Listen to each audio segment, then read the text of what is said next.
अस्सलाम वालेकुम स्टूडेंट्स, मैं हूं रमज़ान ख़ान और ये है आप लोगों का अपना चैनल फिज़िक्स सर। तो आज हम पढ़ेंगे chapter number 2 vector and equilibrium.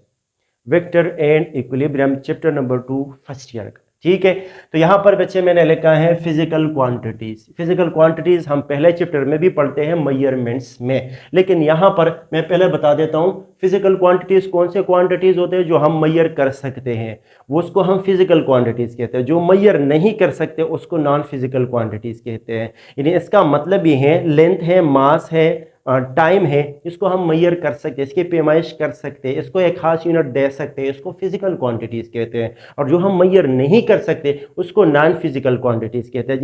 जैसे कि आपके पास क्या है, शेडो है, साया, जो साया बनता है, साया तो हम मेजर नहीं कर सकते ना। अगर आप फुटे को उठाते हो, फुटा उठाते हो और क्या करते हो, शेडो को मेजर करते हो, सर हमने तो मेजर कर लिया, कितना है भाई, 12 सेंटीमीटर है, 10 सेंटीमीटर है भाई, ये तो आपने लेंथ मेजर किया ना, शेडो तो मेजर नहीं किया। तो बच्चे वो क्वांटिटीज जो हम मेजर नहीं कर सकते उसको हम नॉन फिजिकल क्वांटिटीज कहते हैं। जैसे कि खुशी, गम, सैडनेस, हैप्पीनेस, ये सारी चीजें क्या है, ये हम मेजर नहीं कर सकते, इसके पैमाइश नहीं कर सकते, तो इसको हम नॉन फिजिकल क्वांटिटीज कहते हैं। आते हैं अपने टॉपिक की तरफ। इस चैप्टर में फिजिकल क्वांटिटीज को हम दो टाइप्स में डिवाइड करते हैं। ठीक है, एक को हम स्केलर क्वांटिटीज कहते हैं और एक को हम वेक्टर क्वांटिटीज कहते हैं। तो आज का जो हमारा टॉपिक है वो है स्केलर क्वांटिटी। वेक्टर क्वांटिटीज को हम नहीं चलेंगे यहाँ पर, वेक्टर क्वांटिटीज का डिटेल करेंगे इंशाल्लाह आगे। इस पे बहुत सारे लेक्चर है, इसको आगे पढ़ेंगे। और आज क्या पढ़ते हैं, आज सिर्फ और सिर्फ स्केलर क्वांटिटीज को पढ़ते हैं। स्केलर क्वांटिटीज में क्या पढ़ेंगे, जानेंगे कि स्केलर क्वांटिटीज कौन सी क्वांटिटीज होती है, scalar quantities in case of calculation हम किस तरह डील करते हैं, इसका एडिशन, इसका सब्ट्रैक्शन, इसका मल्टीप्लिकेशन, इसका डिवीजन किस तरह हम करते हैं वो देखेंगे। और उसके बाद इसके मैग्नीट्यूड पे थोड़ी सी बात करेंगे कि मैग्नीट्यूड इसका पॉजिटिव, नेगेटिव या तीनों हो सकते हैं, जीरो। ठीक है, तो चलो स्टार्ट करते हैं। स्केलर क्वांटिटीज कौन से क्वांटिटीज होते हैं बच्चे, याद रखना, scalar quantities all those physical quantities which have only magnitude. यानी वो फिजिकल क्वांटिटी जिसका सिर्फ मैग्नीट्यूड होता है, यानी जिसके लिए डायरेक्शन की जरूरत ही नहीं होती, उसको हम क्या कहते हैं, स्केलर क्वांटिटीज कहते हैं। जैसे कि हमारे पास क्या है, मास है, वजन है, ठीक है, 10 किलोग्राम। तो 10 किलोग्राम के लिए डायरेक्शन की जरूरत ही नहीं है। 10 किलोग्राम यानी मास का तो डायरेक्शन नहीं होता ना, इसको हम क्या कहते हैं, स्केलर कहते हैं। तो यहां पर मैं ऐसे सिंपल डिफाइन कर सकता हूं, all those physical quantity which have only magnitude. ठीक है, तो मैं यहां पर लिख लेता हूं, ओके जी, all those physical quantities which have only magnitude. ठीक है, मेरा इंग्लिश थोड़ा सा स्ट्रॉन्ग है तो आप अपने अल्फाज में भी लिख सकते हैं, समझते तो हो ना। तो all those physical quantities which have only magnitude is called what, scalar quantity. ऐसे क्वांटिटीज को हम स्केलर क्वांटिटीज कहते हैं जिसका सिर्फ और सिर्फ मैग्नीट्यूड होता है, जिसके डिस्क्रिप्शन के लिए, जिसके डिस्क्राइब करने के लिए सिर्फ मैग्नीट्यूड की जरूरत होती है, उस क्वांटिटीज को हम क्या कहते हैं, स्केलर क्वांटिटीज कहते हैं। इसको बाद में पढ़ेंगे ना, पहले बता दिया, इसको नहीं देखेंगे, यहां पर देखना है। ठीक है, इसी को हम क्या कहते हैं, स्केलर क्वांटिटीज कहते हैं। मिसाल देते हैं बच्चे, फॉर एग्जाम्पल वर्क है, वर्क क्या है, स्केलर, डायरेक्शन की जरूरत नहीं है। जैसे एनर्जी है, क्या है, स्केलर। टाइम है, क्या है, स्केलर। स्पीड है, क्या है, स्केलर। ये सारे के सारे एक्सेट्रा ऐसे चलते जाए, ये सारे के सारे क्या है, ये स्केलर क्वांटिटीज हैं। इसके लिए डायरेक्शन की जरूरत ही नहीं होती, तो इसको हम क्या कहते हैं, स्केलर क्वांटिटीज कहते हैं। बच्चे याद रखना। आप कहेंगे कि सर कैसे डायरेक्शन क्या करें, मैं सिंपल बात बता दूं ना। अब यहां पर क्या है भाई, फोर्स लग रहा है, ठीक है, इस ऑब्जेक्ट पर मास m पर फोर्स लग रहा है। तो अगर इस पर फोर्स लग रहा है बच्चे, सबको पता है या फोर्स लगेगा, इसको ऐसे धकेलेगा या इसको ऐसे खींचेगा, इसका मतलब ये है कि इसका कोई ना कोई डायरेक्शन तो होगा ना। तो फोर्स को हम क्या कहते हैं, वेक्टर कहते हैं, लेकिन यहां पर डिस्कस नहीं करेंगे। अगर यहां पर मैं वर्क की एनर्जी की बात करूंगा तो इसके लिए डायरेक्शन की जरूरत ही नहीं होती, इसका हम डायरेक्शन नहीं लेते। ठीक है, इसका डायरेक्शन नहीं होता, तो इसको हम क्या कहते हैं, स्केलर क्वांटिटीज कहते हैं। ठीक है, तो वर्क हो गया, एनर्जी हो गया, टाइम हो गया, स्पीड हो गया, डेंसिटी हो गया, ऐसे चलते जाओ, तो इसी को हम क्या कहते हैं, स्केलर क्वांटिटीज कहते हैं। बच्चे याद रखना, स्केलर क्वांटिटी को हम ऐसे भी डिफाइन कर सकते हैं, non directional quantities are called scalar quantity. ठीक है, अगर यहां पर लिखना है तो लिख लो। ओके बच्चे, तो हम ऐसे लिख सकते हैं non directional quantities are called scalar quantity, क्योंकि इसका डायरेक्शन नहीं होता तो हम ऐसे कह सकते हैं non directional quantities are called scalar quantities. ठीक है, हम ऐसे लिख सकते हैं। अब देखते हैं इसको कैलकुलेशन में कैसे डील करते हैं। तो बच्चे याद रखना, इसको सिंपली जैसे हम अलजेब्रा करते हैं उसी तरह हम इसको एडिशन, सब्ट्रैक्शन, मल्टीप्लिकेशन करते हैं जैसे हम नंबर की करते हैं। ठीक है, तो यहाँ पर मैं लिख लेता हूँ इन केस ऑफ कैलकुलेशन। अगर आपने स्केलर को इन केस ऑफ कैलकुलेशन देखना है, इन केस ऑफ कैलकुलेशन तो किस तरह डील करेंगे इन केस ऑफ कैलकुलेशन। तो इन केस ऑफ कैलकुलेशन में पहले क्या आता है बच्चे, एडिशन। अगर स्केलर हो, स्केलर क्वांटिटीज हो, वो आप किस तरह ऐड करेंगे। ठीक है, इन केस ऑफ कैलकुलेशन तो सबसे पहले आता है एडिशन।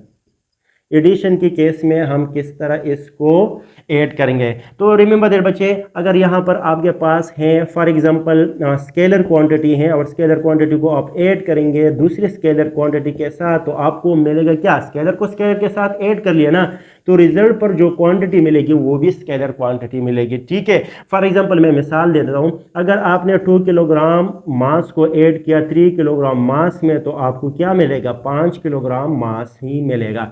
तो ये भी स्केलर है, ये भी स्केलर, तो ये क्या मिल गया, स्केलर मिल गया। तो आप सिंपली इसको ऐड कर सकते हैं। ठीक है, अगर मैं सब्ट्रैक्शन की बात करूं तो सब्ट्रैक्शन भी आप इसी तरह करेंगे। तो ये हो जाएगा, अगर मैं बात करता हूं सब्ट्रैक्शन की, सब्ट्रैक्शन, तो सब्ट्रैक्शन भी इसी तरह होगा बच्चे। कैसे, अगर आप स्केलर क्वांटिटी को माइनस करेंगे स्केलर क्वांटिटी से, तो आपको क्या मिलेगा, स्केलर क्वांटिटी ही मिलेगा। ठीक है, अगर यहाँ पर मैं बात करूँ, सिंपली बात है, आपने 5 किलोग्राम का वजन आपने 2 किलोग्राम को इससे माइनस किया। ठीक है, ये डिस्टेंस भी हो सकता है, कुछ भी ले लो, टाइम ले लो, कोई भी ले लो, तो आपके पास क्या मिलेगा, 5 से 2 निकाल के तो आपके पास 3 किलोग्राम ही मिल जाएगा, 3 किलोग्राम। तो देखो ना, स्केलर क्वांटिटी है, स्केलर क्वांटिटी है, और क्या मिल गया, स्केलर क्वांटिटी मिल गया। तो आप सब्ट्रैक्शन भी कर सकते हैं, एडिशन भी कर सकते हैं, सिंपली जैसे आप अलजेब्रा करते हैं ना, इसी तरह आप क्या कर सकते हैं, एडिशन सब्ट्रैक्शन कर सकते हैं स्केलर में। लेकिन बच्चे एक बात आपने याद रखनी है, ये जो है ना, ये सेम नेचर वाले फिजिकल क्वांटिटीज के लिए है, डिफरेंट को आप ऐड नहीं करेंगे। मैं मिसाल दे देता हूं, लेकिन यहां पर आपने लिखना है कि भाई ये जो चीज आप करते हैं ना, सब्ट्रैक्शन और एडिशन, ये किसके लिए है, सेम नेचर वाले फिजिकल क्वांटिटीज के लिए है। ठीक है, for same nature of physical quantities, ये क्या है, same nature of physical quantities के लिए, डिफरेंट के लिए आप ऐसे नहीं करेंगे। ठीक है, डिफरेंट के लिए कैसे नहीं करेंगे, मैं यहां पर सिंपल मिसाल दे देता हूं। फॉर एग्जांपल आप ऐसे नहीं करेंगे, अब देखो 2 किलोग्राम है प्लस 3 सेकंड, ऐसे नहीं करेंगे। अब ये क्या है, अलग फिजिकल क्वांटिटी है, ये क्या है, अलग फिजिकल क्वांटिटी है, तो आप कभी भी ऐसा नहीं करेंगे। ठीक है, इस तरह नहीं करेंगे। ये क्या है, इसका रूल ये है कि अगर आप एडिशन करते हो या सब्ट्रैक्शन करते हो किसका, स्केलर क्वांटिटीज के, तो स्केलर क्वांटिटीज में आपने याद रखना है सेम नेचर वाले फिजिकल क्वांटिटी, एक जैसे फिजिकल क्वांटिटीज को आपने क्या करना है, ऐड करना है, सब्ट्रैक्ट करना है, मुख्तलिफ को नहीं करना। ठीक है, तो इसी तरह आप नहीं करेंगे। ठीक है, अब बात आ रही है किस चीज की, बाई मल्टीप्लीकेशन की। मल्टीप्लीकेशन कर सकते हैं, अगर यहां पर मैं ले लो scalar quantity multiply by scalar quantity करेंगे तो आपको स्केलर क्वांटिटी ही मिलेगा। ठीक है, तो स्केलर क्वांटिटी से आप मल्टीप्लाई कर सकते हैं, जो रिजल्ट पर मिलेगा वो भी स्केलर क्वांटिटी ही मिलेगी। फॉर एग्जांपल मैं मिसाल दे देता हूं, फॉर एग्जांपल आपने क्या किया, 2 किलोग्राम को आपने मल्टीप्लाई किया बाई 3 किलोग्राम के साथ, तो आपको मिल जाएगा 6 किलोग्राम का, यहाँ पर क्या लिखना है, किलोग्राम लिखना है। मैं तो बोलने वाला था, बिल्कुल मुझे पता है आप जाग रहे हो, तो यहाँ पर क्या लिखना था, किलोग्राम लिखना। तो किलोग्राम ये क्या हो जाएगा, किलोग्राम, या मीटर लेना, डिस्टेंस लेना है तो भी स्क्वायर हो जाएगा। या आप ऐसे भी एग्जांपल दे सकते हो, फॉर एग्जांपल स्केलर को स्केलर से मल्टीप्लाई करना है तो आप क्या करेंगे, आई को आपने मल्टीप्लाई कर लिया भाई, स्केलर क्वांटिटी है। ठीक है, वैसे हम टेंसर लेते हैं, स्केलर क्वांटिटी आप कंसीडर करें, ये स्केलर क्वांटिटी है, करंट स्केलर क्वांटिटी होता है। तो आपने आई को मल्टीप्लाई किया, करंट को मल्टीप्लाई किया, किसके साथ, टाइम के साथ मल्टीप्लाई किया। तो आप देखो ना, टाइम क्या है, स्केलर क्वांटिटी है, करंट क्या है, स्केलर क्वांटिटी है, स्केलर को स्केलर से मल्टीप्लाई कर लिया, बच्चे क्या मिलेगा आपको, चार्ज ही मिलेगा। तो चार्ज क्या है, scalar, scalar multiply by scalar, scalar multiply by scalar, तो मल्टीप्लाई कर दिया, क्या मिलेगा, स्केलर क्वांटिटी ही मिलेगी। ठीक है, तो याद रखना आप क्या कर सकते हैं, स्केलर को स्केलर से मल्टीप्लाई कर सकते हैं और स्केलर ही मिलेगा। तो मैंने इसी एग्जांपल को इसलिए दिया कि यहाँ पर सेम नेचर होना ज़रूरी है, यानी मतलब फिजिकल क्वांटिटी का नेचर सेम होगा, यहाँ पर ज़रूरी नहीं है। ये देखो करंट अलग फिजिकल क्वांटिटी है, टाइम अलग फिजिकल क्वांटिटी, आपने दोनों को मल्टीप्लाई कर लिया, एक अलग क्वांटिटी मिल गई, चार्ज। तो इसी तरह आप कर सकते हो मल्टीप्लिकेशन में, चाहे नेचर सेम हो या सेम न हो, तो आप स्केलर को स्केलर के साथ मल्टीप्लाई करेंगे तो आपको जो रिजल्ट पर क्वांटिटी मिलेगी, नेट क्वांटिटी मिलेगी, वो भी स्केलर क्वांटिटी ही मिलेगी। ठीक है बच्चे, अब यहां पर अगर आप डिवीजन की बात करेंगे तो आप डिवाइड भी कर सकते हैं, सही है, डिवीजन।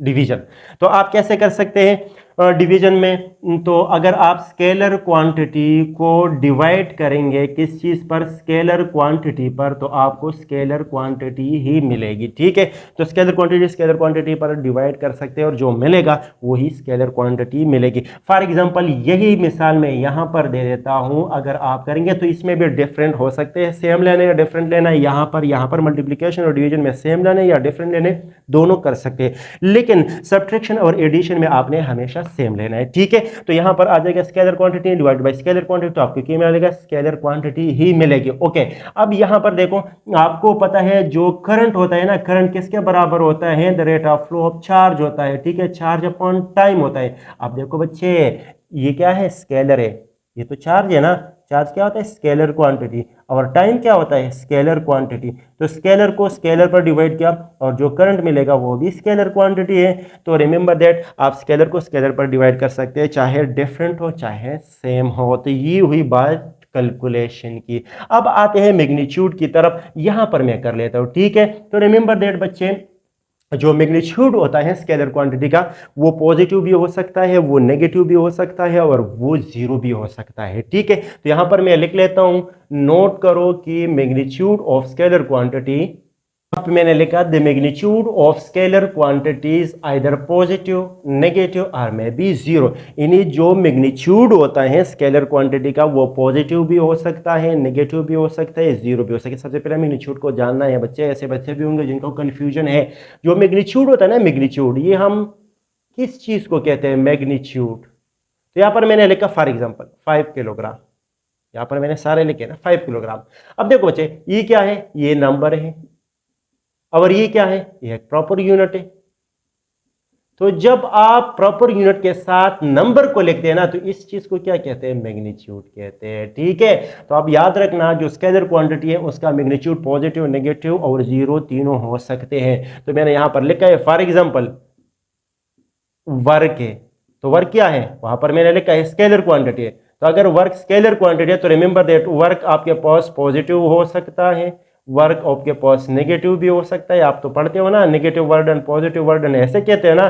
तो वर्क डन पॉजिटिव हो सकता है, नेगेटिव हो सकता है, और वर्क डन आपके पास जीरो भी हो सकता है। ठीक है, अगर दोनों के दरमियान एंगल 90 डिग्री हो तो वर्क डन क्या हो जाएगा, जीरो हो जाएगा। तो work done positive, negative and zero हो सकते हैं। इसका मतलब यह है कि मैग्नीट्यूड जो होता है वर्क का, वो पॉजिटिव, नेगेटिव एंड जीरो हो सकता है। ठीक है, यहाँ पर हम डायरेक्शन लेते ही नहीं है, वर्क डन तो स्केलर क्वांटिटी है, जस्ट मैग्नीट्यूड होता है। तो यहाँ पर जो मैग्नीट्यूड होगा पॉजिटिव, नेगेटिव, जीरो हो सकता है। इसी तरह आप और भी एग्जाम्पल दे सकते हो। फॉर एग्जाम्पल टेम्परेचर है, तो टेम्परेचर क्या है, स्केलर क्वांटिटी है ना, टेम्परेचर स्केलर क्वांटिटी। तो अगर टेम्परेचर स्केलर क्वांटिटी है तो टेम्परेचर पॉजिटिव हम लेते हैं, बिल्कुल लेते हैं, आपको तो पता है। नेगेटिव भी लेते हैं टेम्परेचर को, और इसी तरह टेम्परेचर जीरो भी हो सकता है। तो पॉजिटिव, नेगेटिव, जीरो तीनों हो सकते हैं टेम्परेचर। ठीक है, और इसी तरह अगर आप देखेंगे किस चीज़ को, एनर्जी को देखेंगे, तो एनर्जी भी इसी तरह है। एनर्जी आप क्या कर सकते हैं, स्केलर क्वांटिटी है ना, तो इसका मैग्नीट्यूड पॉजिटिव भी हो सकता है, इसका मैग्नीट्यूड नेगेटिव भी हो सकता है, और इसका मैग्नीट्यूड जीरो भी हो सकता है। तो इसी तरह जो स्केलर क्वांटिटीज़ हैं उसका magnitude positive, negative and zero हो सकता है।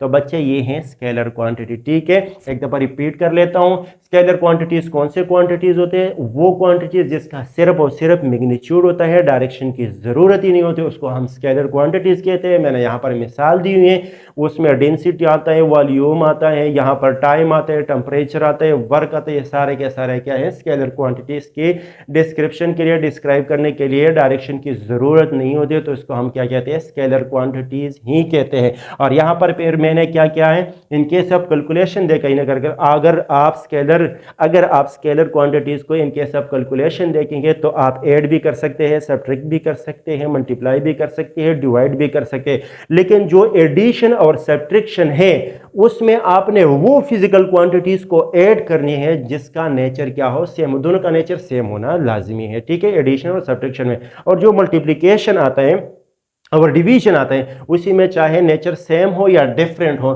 तो आप कर सकते हैं। ठीक है, तो इंशाल्लाह मिलेंगे नेक्स्ट लेक्चर में। तब तक के लिए अल्लाह हाफिज।